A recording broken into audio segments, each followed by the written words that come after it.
Manullee bu'aa argannetti ka deemsanu dhoogan akka barbaannetti kan nu yaachisaaru kan dhugaa Oromoo saree nyaachisaaru karaa deemnu irraa hidhee hukkalchiisee kan diina Oromoo nutti kofalchiise namoota akka namaatti lakkaataa turre rakkoo saba kanaa takka odoon furre tokkummaa Oromoo gargaritti tiranii nuu jiru otoo jennu kan nutti jirani otoo nurraan bu'in harqoonni gabrummaa otoo hin dhandhabin nadhii bilisummaa firri farra qabsoo gufuun kaayyoo jalaa isin abbaan rakkoo isinii dhabne fala waraabessi silaa qaataa karaa ka'a wanti har'a argine kun silaa kalee ta'a isintu sakaalee dhugaa saba kanaa isintu awwaale otoo sabni bal'aan horii itti deeguu otoo namni keenya lubbuu itti wareeguu aarsaa kafalameef otoo gatiin laanne karaarraa jalliftan kaayyoo kan jiraanne kaayyoo dhiigaan dhaaban amaanaa ummataa ergama ofiin baaneef garaan nu gubata erga lubbuu lammii meeqattar caaftanii maal jettu hawaasaan wal faffacaaftanii qaawwa isin jidduu mariidhaan cuftanii gabrummaa buqqiftu furmaataan dhuftanii jennee otoo eegnu akka sabaatitti waan jabaa diigdanii akka taphaatitti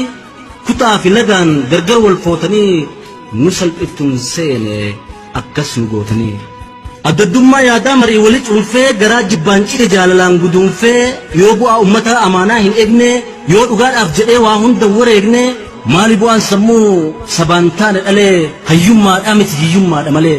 sammuun dhaaba diigee dhabaaf dha'u harka fedhiif hawwii sabaatiif kan hin laanne bakka of malee hin dhagahu beekaan dhugaan beekne wallaalaa hin gahu gaafa Oromoon cinaan dammaqee hin kaane gaafa gadaantummaa hundaaf ifan taane yeroo miidiyaaleen akka irraa hin jirre waytii bilbilanii yaada waliin hirre deemanii miilli buuqacha'aa beela'anii fuulli gurraacha'aa baala uffatanii ofii wal erkisaa garaa hidhatanii kamiilaan imalaa gargaarsa barbaadan kadiinnin buqqifni waan isaan qadaadan gaafa xurreen qabsoo hin ballatin sana tumsa odoon qabne akka har'aa kana itti kolaafamaa dhalatti dhabanii jaallan qabsoo kana asiin dhaqqabanii isinirraa janii qabsaa'onni qabsoo kanatti ifaajani gaafa ebla 15 ilmaan Oromoo nama hedduu taatee Sumaaliyaan baatee Islaama kiristaanaan gargaritti bahaa islaama dhiifnee kiristaana ajjeefnaa dubbiin jettu kaate nu Oromoo tokko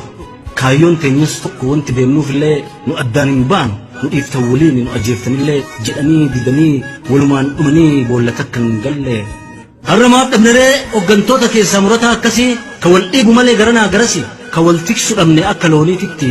ka wal nyaatu malee akka fooniititti kanaaf nu abdatee diinni abdii dhabe qeerroo jiiltu dinnaan tarkaanfiin jalqabe du'a heddummeessee of duuba deebisa gidan duguugee lafarraa deemsisa kanaan rifatanii harka kennuu malu yookiin hifatanii nu jalatti as galu jedhee Oromiyaa guutuu